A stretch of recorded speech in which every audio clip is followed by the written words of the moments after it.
मेरी आपको चेतावनी है, आप अपना स्थान ग्रहण करें। ये देखिए मार्शल जर्नैल सिंह, रवि, विशेष रवि, सोमदत्त, संजीव झा, इनको सबको बाहर करिए, बाहर करिए इनको।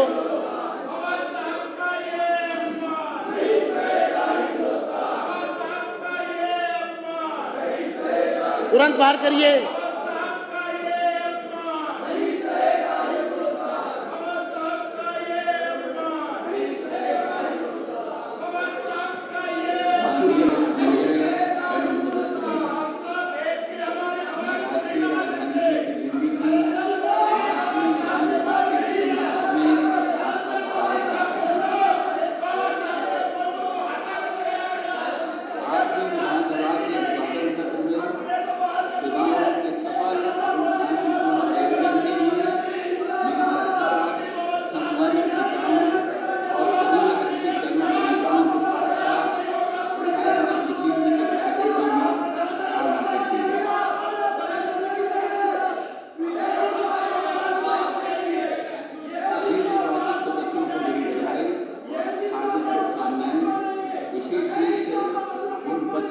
सदस्यों को जो इस अनिल झा को पूरे दिन के लिए, जर्नैल सिंह को पूरे दिन के लिए, विशेष रवि को पूरे दिन के लिए, सोमदत्त को पूरे दिन के लिए, ये 5 मेंबर को पूरे दिन के लिए सदन से निष्कासित किया जाता है।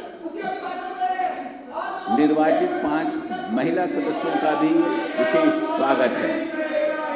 मुझे विश्वास है कि आपके योगदान का निश्चित रूप से दिल्ली की महिलाओं के जीवन पर सकारात्मक प्रभाव पड़ेगा।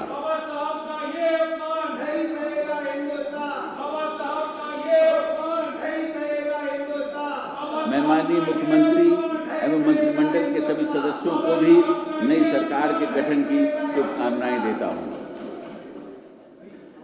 माननीय सदस्यगण, इस ऐतिहासिक भवन में स्थित इस सदन का हिस्सा होना सुरेंद्र सिंह को अपने आप में ही गर्व पूरे दिन के लिए निष्कासित किया जाता है। वीर सिंह धिंगार को पूरे दिन के लिए निष्कासित किया जाता है। मार्शल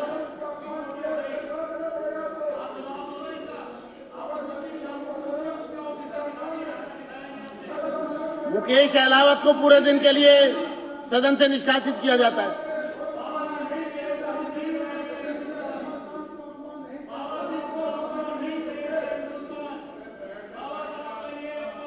ये ऐतिहासिक एवं भव्य इमारत 1912 से 1926 तक इंपीरियल लेजिस्लेटिव काउंसिल तथा सेंट्रल लेजिस्लेटिव असेंबली यानी कि तत्कालीन भारत की संसद हुआ करती थी। आज जिस आसन पर माननीय अध्यक्ष बैठे हैं, उस पर कहीं महान स्वतंत्रता सेनानी और मां भारती के सपूत श्री विट्ठल भाई पटेल आसीन हुआ करते थे।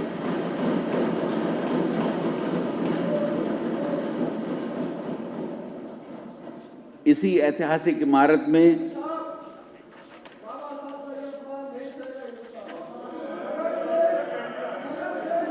इनको बाहर करिए, पूरे दिन के लिए बाहर करिए। कादियान जी को पूरे दिन के लिए बाहर। इसी ऐतिहासिक इमारत में रॉलेट एक्ट पास हुआ और स्वतंत्रता संग्राम की अनेक गाथाएं लिखी गईं। विशाल जनादेश द्वारा दिल्ली की जनता ने मेरी सरकार और उसके संकल्प पत्र में समाहित नीतियों पर विश्वास व्यक्त किया है। मेरी सरकार को प्राप्त यह जनादेश दिल्ली वासियों की आकांक्षाओं का सकारात्मक प्रतीक है और उनकी अब तक अनदेखी और उपेक्षित आशाओं और अपेक्षाओं के प्रतिबिंब को दर्शाता है। मेरी सरकार विनम्रतापूर्वक इस जनादेश को स्वीकार करते हुए अपने आप को महात्मा गांधी के सर्वोदय, पंडित दीनदयाल उपाध्याय के अंत्योदय तथा बाबा साहेब के समता के सिद्धांत के प्रति प्रतिबद्ध करती है। इनको पूरे दिन के लिए बाहर किया जाए। मार्शल मेरी सरकार- दोनों को बाहर किया जाए। कुलदीप कुमार को बाहर करिए।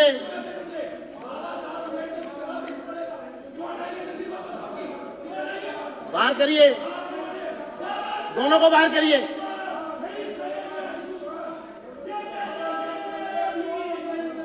चौधरी जुबैर अहमद को बाहर करिए।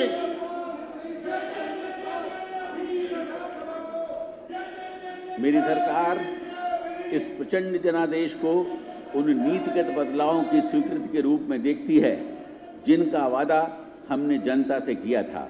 लोगों ने न केवल व्यक्तिगत बल्कि समावेशी विकास एवं दृष्टिकोण को और न्यायगत प्रगति की मेरी सरकार की रूपरेखा में विश्वास जताते हुए अपना समर्थन दिया है।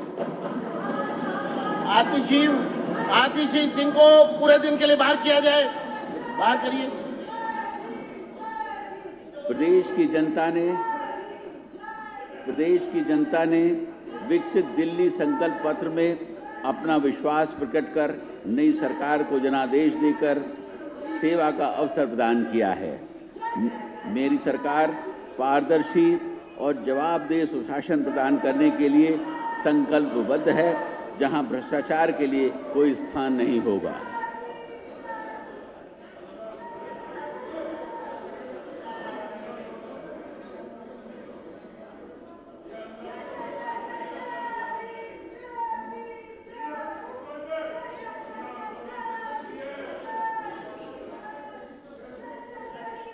ये कैमरामैन किसका है? ये कैमरामैन किसके हैं? वो आप किसके हैं? एक मिनट, हमारे ऑफिस का। किनके साथ आए? हमारे ऑफिस का।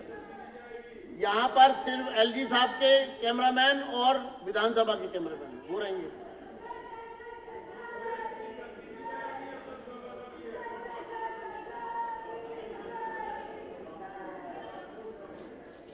माननीय प्रधानमंत्री श्री नरेंद्र मोदी जी का सबका साथ, सबका विकास, सबका विश्वास, सबका प्रयास और सबका सम्मान का मूल मंत्र मेरी सरकार की दिशा तय करेंगे। मेरी सरकार इन्हीं सिद्धांतों पर लोगों की सेवा करने और न्याय, स्वतंत्रता, समानता एवं मध्यत्व, जो कि भारत के संविधान की प्रस्तावना में निहित है, पर आधारित प्रशासनिक व्यवस्था के प्रति समर्पित है। मेरी सरकार लोगों की बढ़ती उम्मीदों और आकांक्षाओं के प्रति पूरी तरह सचेत है। आगामी 5 वर्षों में मेरी सरकार साधारण नागरिकों से संबंधित 5 बुनियादी जरूरतों समेत निम्न 10 प्रमुख क्षेत्रों पर व्यापक जोर देगी। भ्रष्टाचार मुक्त कुशल प्रशासन, सशक्त नारी, गरीब कल्याण, स्वास्थ्य सुविधाओं में सुधार, उत्कृष्ट शिक्षा व्यवस्था, विश्व स्तरीय सड़क परिवहन, स्वच्छ एवं प्रदूषण मुक्त दिल्ली, यमुना नदी का पुनरुद्धार, स्वच्छ जल,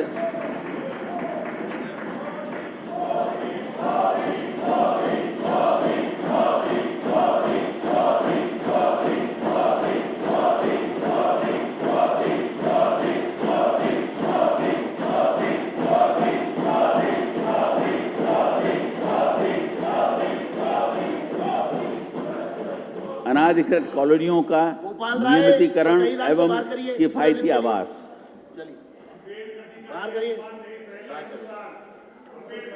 बाहर करिए, जल्दी मार्शल, क्विकली करिए, फटाफट करिए, सब आइए, चलिए, चलो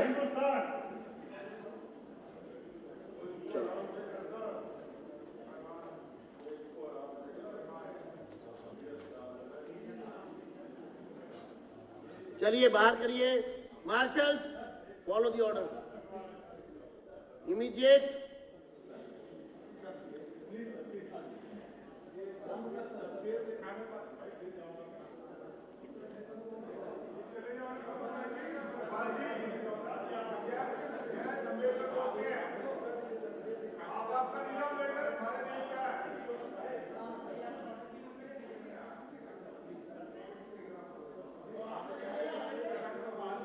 मार्शल्स, मुझे आपके खिलाफ एक्शन ना लेना पड़ेगा। देख लो, आप एलजी साहब खड़े हैं और आप लोग बहुत स्लो हैं, समझ गए?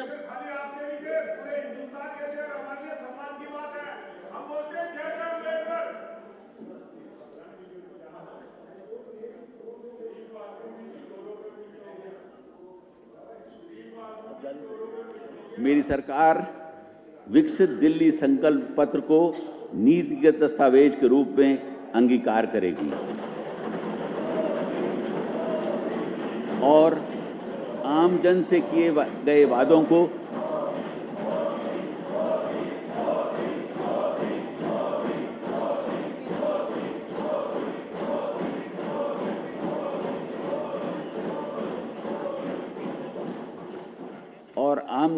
गए वादों को पूरा करने के साथ ही उनकी उम्मीदों पर खरा उतरने की दिशा में आगे बढ़ेगी। यह नीति की दस्तावेज वर्तमान सरकार की सर्वोच्च प्राथमिकता होगी।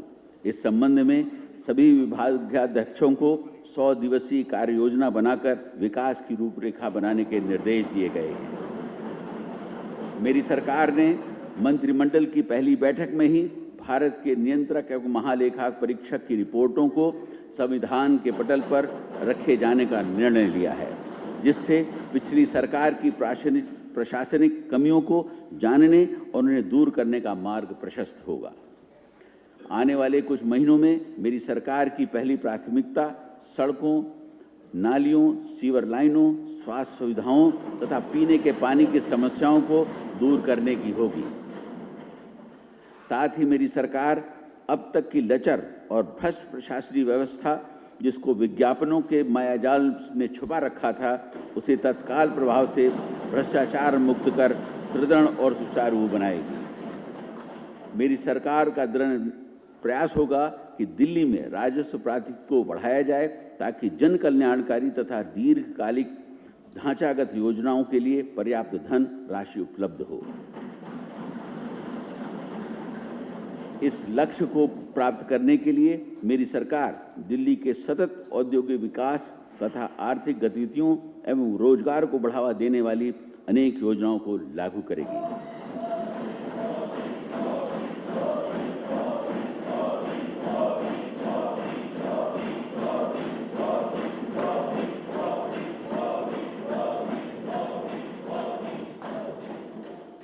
मेरी सरकार का मानना है कि perpetuation of poverty and maintenance of status quo cannot be a matter of state policy। इसके मद्देनज़र मेरी सरकार समाज के सभी वर्ग, निम्न मध्यम, मध्यम तथा उच्च सभी के इंक्लूसिव डेवलपमेंट का भी प्रयास करेगी। साथ ही पहले दिन से ही मेरी सरकार यमुना की सफाई तथा वायु प्रदूषण की समस्या से निपटने के लिए अल्प, मध्यम तथा दीर्घकालीन योजनाओं के तहत काम करेगी।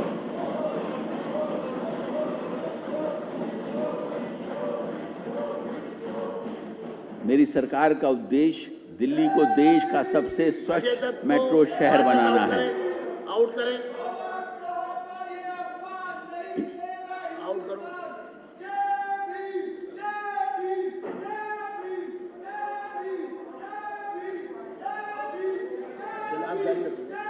मेरी सरकार का उद्देश्य दिल्ली को देश का सबसे स्वच्छ मेट्रो बनाना है और स्वच्छ सर्वेक्षण रैंकिंग में शीर्ष स्थान हासिल करना है।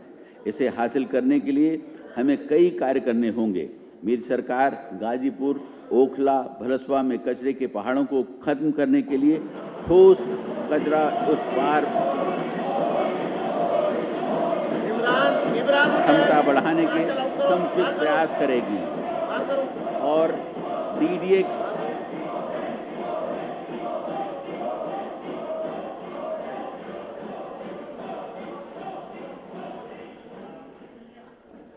डीडीए के बांसेरा पार्क की तर्ज पर उसका पुनर्विकास करेगी।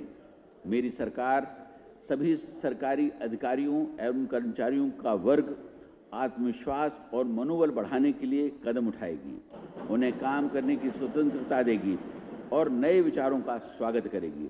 सरकार पारदर्शी व्यवस्था लागू करने और सरकारी सेवाओं की समयबद्ध डिलीवरी में सुधार पर जोर देगी।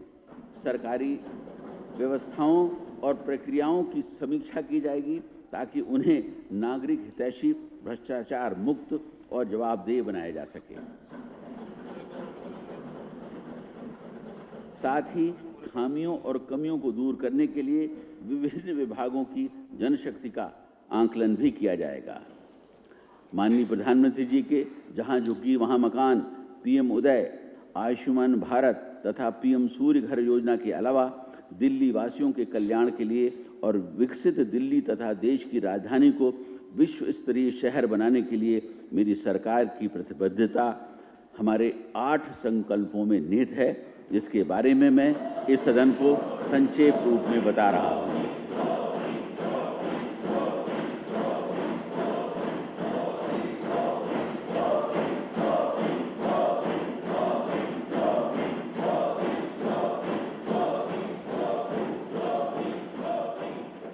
मेरी सरकार ने कैबिनेट की पहली बैठक में ही दिल्ली में आयुष्मान भारत योजना को लागू करने का फैसला ले लिया है। इसके तहत 5 लाख तक का मुफ्त इलाज केंद्र सरकार द्वारा तथा 5 लाख तक का अतिरिक्त मुफ्त इलाज मेरी सरकार द्वारा कराया जाएगा। इस प्रकार यह सुनिश्चित होगा कि प्रत्येक लाभार्थी को 10 लाख रुपए तक का मुफ्त इलाज प्राप्त हो सके। हर गरीब महिला को प्रतिमाह 2,500 रुपये दिए जाएंगे। हर गर्भवती महिला को 21,000 रुपये की आर्थिक मदद और 6 पोषण किट दिए जाएंगे। हर गरीब परिवार की महिला को मात्र 500 रुपये में एलपीजी सिलेंडर उपलब्ध कराया जाएगा।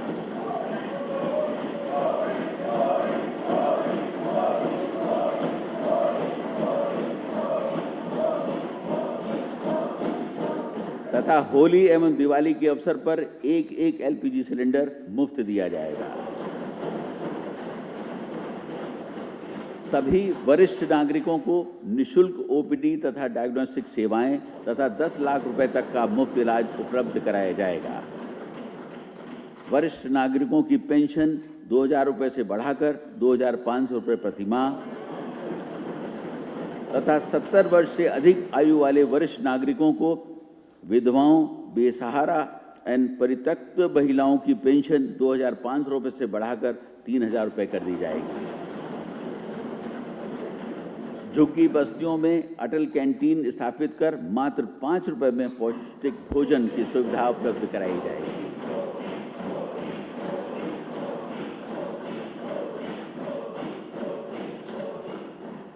मेरी सरकार जहां एक तरफ मौजूदा कल्याणकारी योजनाएं जारी रखेगी, वहीं इन योजनाओं को अधिक प्रभावी और भ्रष्टाचार मुक्त बनाएगी। मेरी सरकार का मानना है कि पिछले 10 वर्षों में हुई निरंतर टकराव तथा आरोप प्रत्यारोप की राजनीति ने दिल्ली का नुकसान किया है।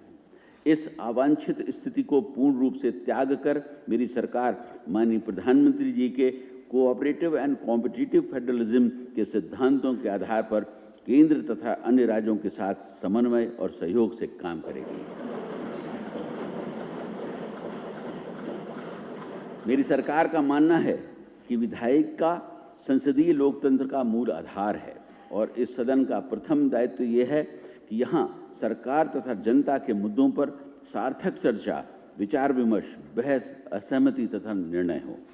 पिछले 10 वर्षों में इस सदन से यह परिपाटी पूर्ण रूप से समाप्त हो चुकी थी और विचार विमर्श और चर्चा की जगह अमर्यादित असंसदीय आचरण ने ले ली थी। अनेक अवसर पर इस सदन का दुरुपयोग संवैधानिक पदों पर आसीन व्यक्तियों को अपमानित करने के लिए किया जा रहा था। मेरी सरकार यह सुनिश्चित करेगी कि इस सदन में संसदीय मर्यादाओं का समुचित पालन हो और विपक्ष सहित यह सदन दिल्ली के लोगों के हित में चर्चा तथा विचार विमर्श करे। इस भव्य इमारत के महत्व को समझते हुए मेरी सरकार यह प्रयास करेगी कि इसका गौरवशाली इतिहास पूर्ण रूप से उजागर हो और जिस प्रकार दिल्ली स्थित संसद भवन देश विदेश से आए पर्यटकों, छात्रों और शोधकर्ताओं के लिए आकर्षण का केंद्र है, उसी प्रकार दिल्ली विधानसभा भी आकर्षण का केंद्र बने। मेरी सरकार दिल्ली के लोगों के सपनों को साकार करने के लिए विधानसभा के सभी नवनिर्वाचित सदस्यों का सहयोग चाहती है ताकि दिल्ली वासियों का जीवन समृद्ध हो, उत्पादकता बढ़े, पर्यावरण प्रदूषण मुक्त हो और रोजगार एवं अर्थव्यवस्था का नवसृजन हो। मैं माननीय सदस्यों से आग्रह करता हूं कि उन्होंने इस सदन के सदस्य के रूप में जो शपथ ली है उसे याद रखें और निश्चित करें कि जो विश्वास जनसाधारण ने उन पर व्यक्त किया है उसे निस्वार्थ सेवा के द्वारा नागरिकों के जीवन स्तर को उन्नत बनाकर चुकाएं और विकसित दिल्ली बनाने के संकल्प में अपनी भूमिका निभाएं। मैं आप सभी को अपनी शुभकामनाएं देता हूं और आपके सार्थक विचार विमर्श में सफलता की कामना करता हूं। जय हिंद।